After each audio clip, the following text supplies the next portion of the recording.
Thermostats. Yes, sir, buddy. The control system of the house. This is all fancy schmancy, huh? This one's a new one, brand new. This system happens to be a heat pump. So we'll explain the most economical way to operate this one, and how it's different from other systems. Okay, now I've heard some people say that it's best to just set it and forget it. I've heard other people say, no, you turn it up, then you turn it down, then you turn it up, then you turn it down, and I'm just confused. I'm just going to stick with whatever you tell me. Okay. I've got a heat pump. What do I do? What's the best way to run it? With a heat pump in the winter only, and on a day-to-day basis. Okay, because it's different for long term. We'll come to that in a second. But with any heat pump in the winter only and on a day-to-day basis, it's best to find your lowest comfortable setting, right? And don't touch it. Don't move it up and don't move it down. It's important to know why. Then it makes sense. Okay. First of all, when you have a heat pump like this, you actually have two heating systems.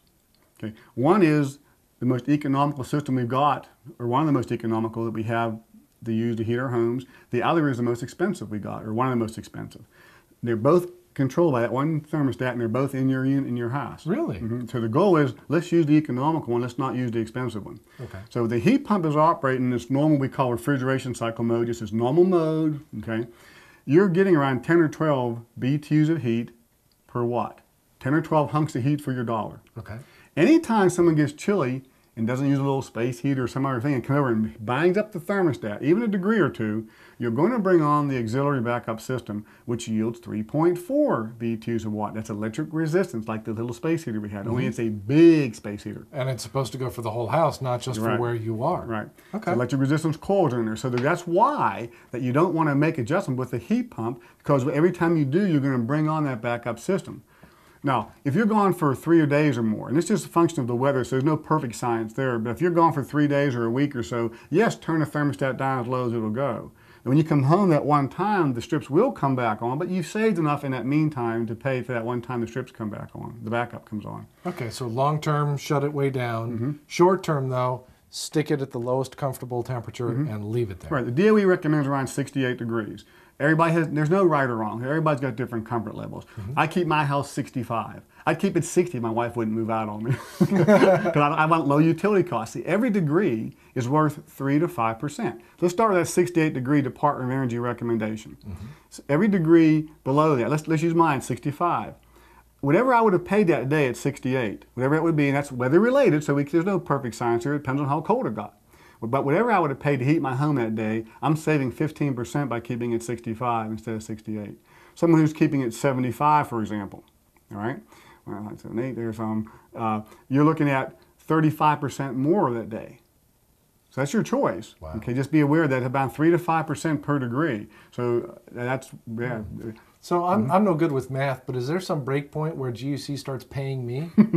I imagine not. I'm just kidding. Maybe eventually we get a lot of solar systems possibly coming in life. They become cost effective. Maybe one day that'll happen. Maybe. Okay, but that's not today. So, all right. Now I know gas is also a good way to heat a house. So for the folks who are gas customers, what are the best way for them to save money when they've got it hooked up to their system? Okay, with all gas systems, it's better to the most economical is turn it off. Every chance you get, turn it off. Now that may not work for every house, depends on how cold a house, how energy efficient it is, how airtight it is. There's a lot of things, but for dollar savings, it works for every house. Off saves the most, period. But at least if your home is facing a wrong solar direction or is very air leaky and gets real cold during the day, you don't want the inconvenience.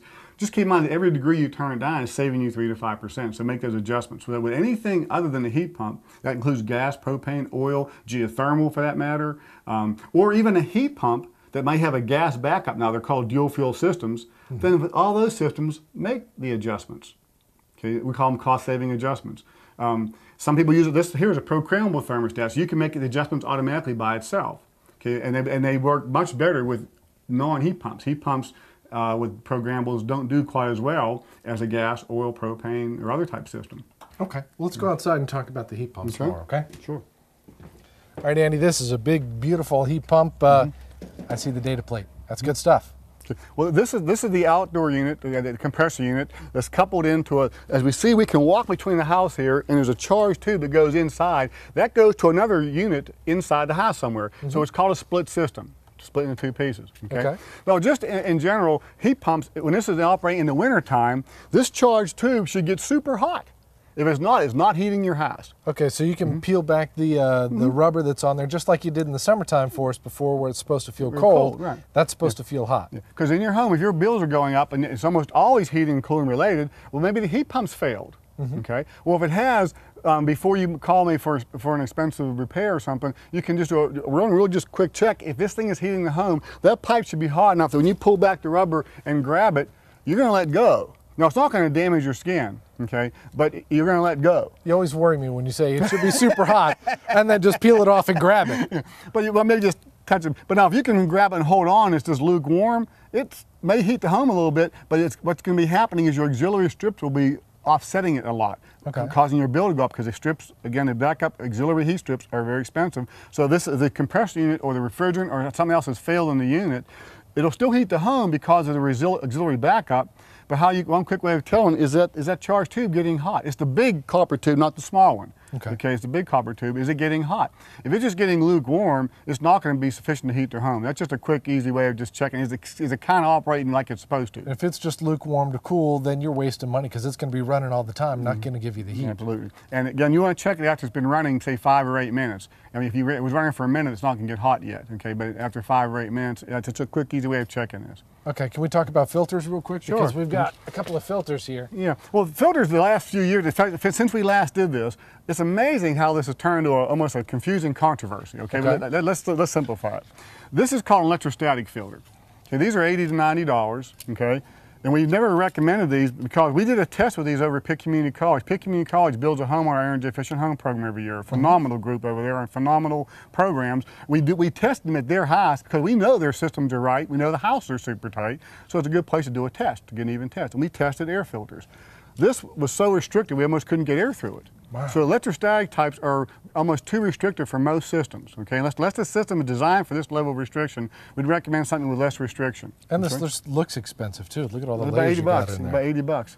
That's 5 layers. Okay. And it creates an electrical charge as the air moves through it. This is the next level. These are pleated. Now here's where the controversy came in. There's all different types of these pleated filters. Some are okay. Some are not that restrictive. There's actually a rating if you want to check them. But for the most part, the system is doing better with the cheap, less than $1 throwaway. Okay? Just not with the big hole in the middle. Well, I took the filter whistle out. People wouldn't think it came with it, but yeah. But I jokingly say if you pay more than $1, most systems do real well with this. A lot of heating companies will design systems now that'll take the pleated one. So you want to check maybe your heating company too, because there's a huge array of the efficiencies and of the restriction of these. The goal is, when this is in your home in the return, you don't want to block the air there. Right. Okay, so you want to design part of the design where it's not going to be too restrictive. And that's where this is the best thing for most homes, but not for all. It's not across the board. And just as a reminder to summarize, the harder it is to blow air through, the harder this has to work, the more energy it consumes, the more it costs you. So make it easy on yourself. Yeah. Plus, if you restrict the airflow at your home, thinking you're increasing the indoor air quality with a allergy type filter or a 90-day type filter, actually what you're doing is blocking the air where the system wants to get it from. The system says, I don't care where I get the air from. So your ductwork, which believe me, has some level of leakage. When you restrict the airflow at the filter, you amplify the leaks in the ductwork. So now you're sucking in more crawl space air and attic air. Not great air to breathe most of the time. That's not much good, and also not getting filtered. So cheap filters, replace them once a month. Or check them once a month. Whenever they're dirty, just replace them. Okay, let's head back inside. Great.